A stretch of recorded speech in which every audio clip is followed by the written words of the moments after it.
असा वारीचा घेतला पावलांनी आम्हा वाळवंटी तुझी सावली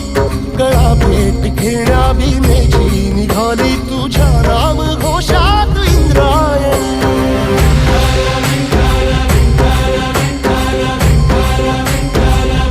भिडे आसमंती ध्वजा वैष्णवांची उभी पंढरी आज नादावली तुझे नाव ओठी तुझे रूप ध्यानी जीवाला तुझी आस गा लागली